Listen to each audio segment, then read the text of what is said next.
immigrants are getting all the benefits.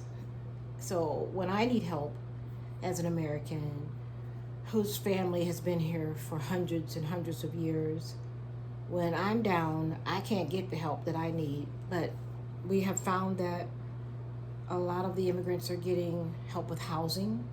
They definitely get food stamps. They definitely get Social Security and disability. They get loans. But I can't get no help though. I get $23 in food stamps. Thank you so much. I went right down there and got it too. But I don't know how I'm gonna eat off of it to stay healthy. But sister girl gonna go out and get a job.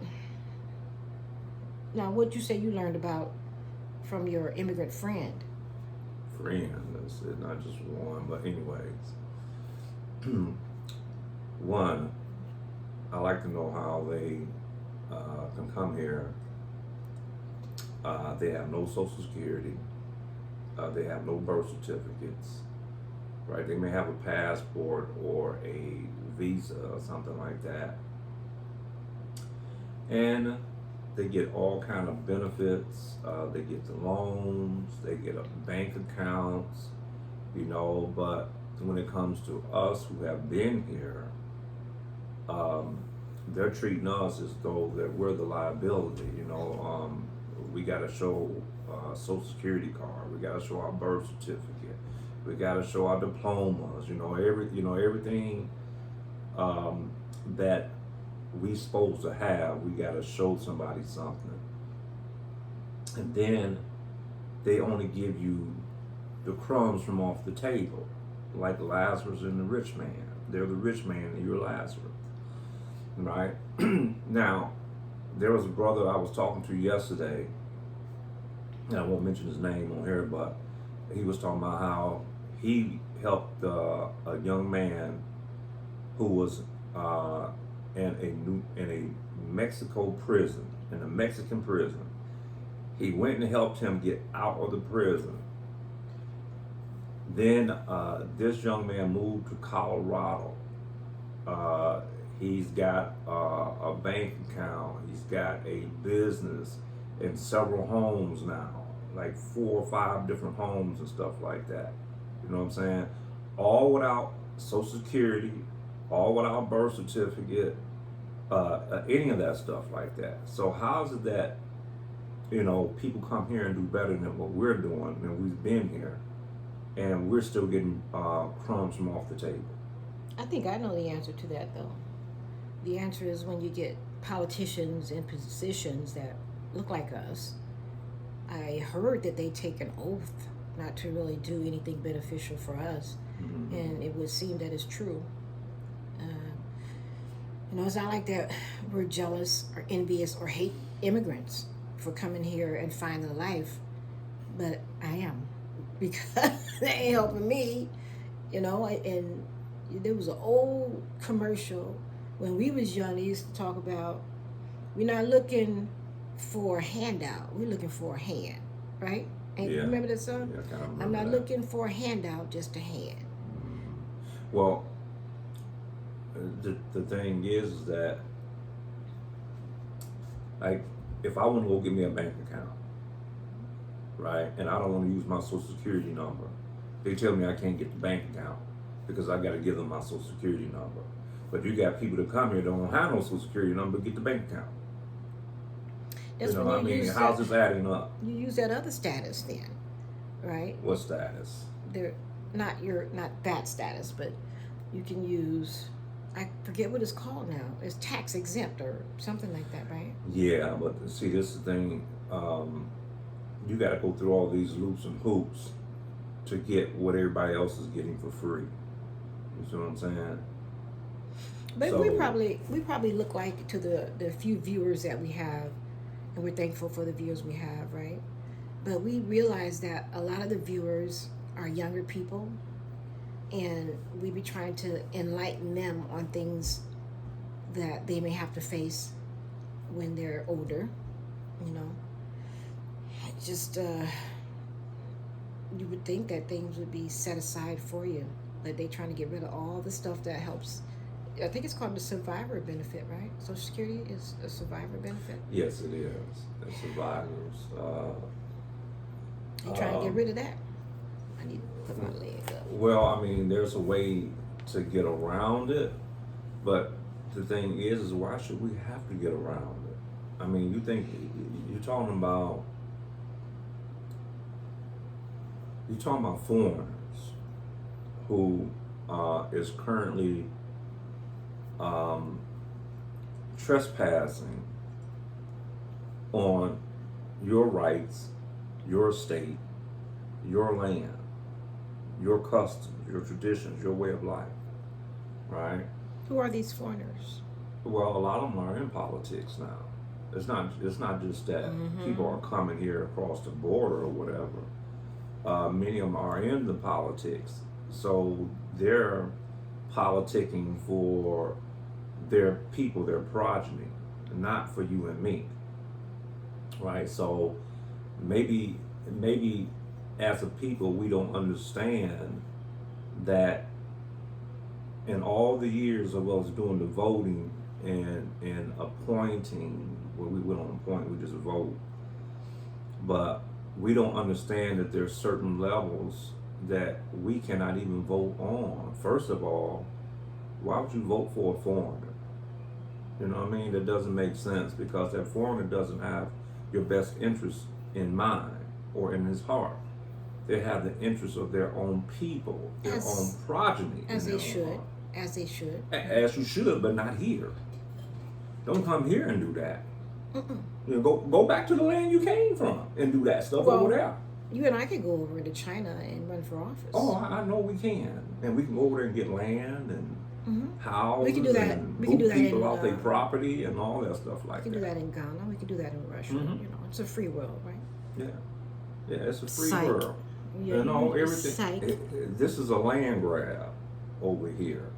What's the land of milk and honey? You in it. That's what I said. This is the land of milk and honey. Yes, it is. You're in it. They called it back in the day. They called it Canaan. Canaan. Yeah, Canaan. But this is Canaan. This is the land of the Canaanites and stuff like that. So this is my opportunity to say, as vague as possible, to whoever created the law for loss mitigation. We appreciate you for that. We thank you. Yeah. Thank you so much. It's a scam. That's what it is. Do any of you know what loss mitigation is, or arrears, or any of that stuff? If they don't know, they'll find out soon. You're gonna learn today. You'll find out soon. Well, but anyways. Because we need to take time to try to read your documents. But when you read a document and you study that document and you get a dictionary and you get a thesaurus and you Google, well, because a document says what it says, that's not what it means, though. I said that, but that's not what I mean on the document. Yeah, you remember what Kanye West was talking about when he was talking about we need to look into all these contracts. Yeah, he got his ass. You need to look into your contracts. Read your contracts, because those contracts are drafted by esquires, attorneys, politicians, administrators, and they have traps in those contracts that take some time. I mean, you're not going to read. I mean, unless you've been to school for that, you're not going to be able to read the contract and comprehend everything right away. It's going to take you some time to comprehend everything, and you need to look those words up. You know what I'm saying? Don't be going to Google and think Google going to tell you everything. Google is not going to tell you everything. You got to understand, this stuff is AI. It's being programmed. I'm staying on the subject of talking about immigrants as much as possible, but one of our nephews told us he's a firm believer that every aspect of life can be patterned off the Bible. We don't altogether disagree, but we disagree because you can't reference everything from the Bible and pattern it to your life. Wait, let me just think randomly. It talks about the rulers and governors of the world. And doesn't it tell you to pray for the people who are in power? Right? It does say that in the Bible somewhere, to pray for the people in power. Yes. Okay, well, Somewhat, yes, it does. look, I think I'll leave that alone. Well, I'm going to pray for them, all right. I'm going to pray for the people in power. Well, I will. it talks about, in other words, let me say it like this right here. You're going to tell me what you're not going to do. But when you go and tell your boss that, what you're not going to do. Let's see how that works out. Go to your employers and your politicians and tell them what you're not going to do. Depending on if you're sleeping with them or not. If he's your bedfellow, you might get. Yeah. Yeah. Your life You're partner. funny. Oh, good. Stop. Anyways, but no, you're not going to go. My coffee up. You're not going to go and tell your employer what you're not going to do, because you most likely won't be there very long. Well, we'll end off by talking about the immigrants. Mm-hmm. And one immigrant works for the VA. Thank God for the VA and what they're doing for us. As he said, because he worked in the military or was in the military for years, it's hurry up and wait. So, but that person is an immigrant. Yeah. Well, You have a foreigner making a decision, all the financial decisions for a veteran. Mm-hmm. And thank you for your service. Yeah, right. Thank the veterans for your service. Thank y'all. Yeah, okay. Psych. They don't. Veterans ain't no. There's nothing special to them. I mean, they give us that illusion because they do have a lot of things for us, but They do. But They for do. the that's like for 100 people that do well, 1,000 people will fall through the cracks, just so they can maintain the illusion that we're all doing well. Well, I got my disability and stuff like that. Mm-hmm. You know, I don't know why you can't get your disability. And You're talking about the disability from the veterans, Yeah. not your SSDI, no, not but that. that additional money that you get from being a veteran and being injured Mm-hmm. from Yeah. jumping out of airplanes. Yeah. So let me give you this. There was 3 immigrants, all brothers. What I can country? say Dixon because What don't nobody know countries? who Dixon. Ghana. Dixon was from Ghana. There's another brother here that I was working with at Novenball, but since it's so current, I won't mention his name. But he was from Ghana. Then there was another brother from Cameroon.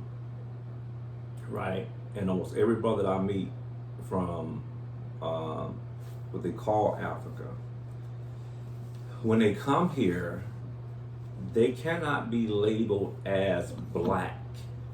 Mm-hmm. They, because they will tell you that it's illegal for them to be considered to be black, and then they receive these classes about who is lazy and who is not lazy, and these are the people, the lazy people, that you need to stay away from.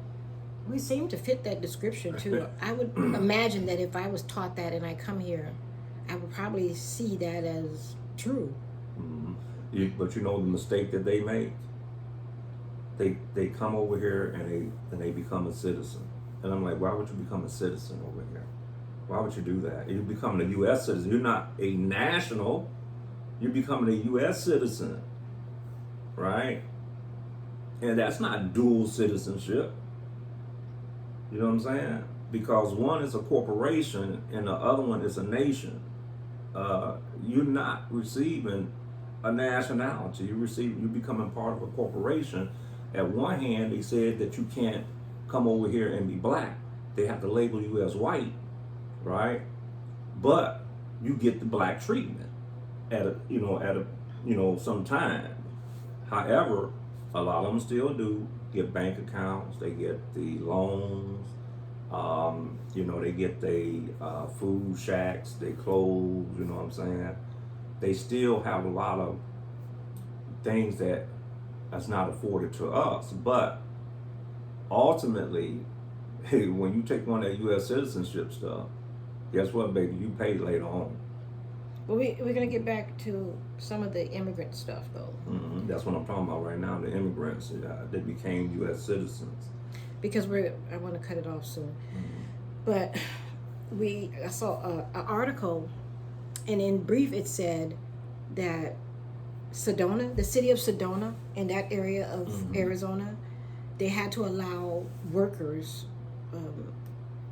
when you work, the service industry workers basically, people who don't make a lot of money, they have to allow them to sleep in their cars. They living over there, working in those areas, but can't afford housing. So it kind of struck me, okay, so you think it's different over there than it is in Phoenix or any other city in the world or United States? The very fact that a person can make a payment on a car, maintain their car, you can tell them where they can park their car, what they can do with their car. That's enough. I'm not even going to go no further. Well, think about it. If I need to sleep in my car, I'm sleeping in my car. The sheriff told us that safe sleeping is Walmart parking lot for one night. All right. Think about this right here. What did the guy at the VA tell us? In 2 years, at least 2 million people have come across the border from out of Mexico. 2 million. Where do you think those people are coming to? Well, that's why Sedona is not the same as it used to be. 2 million people that they know of. That they know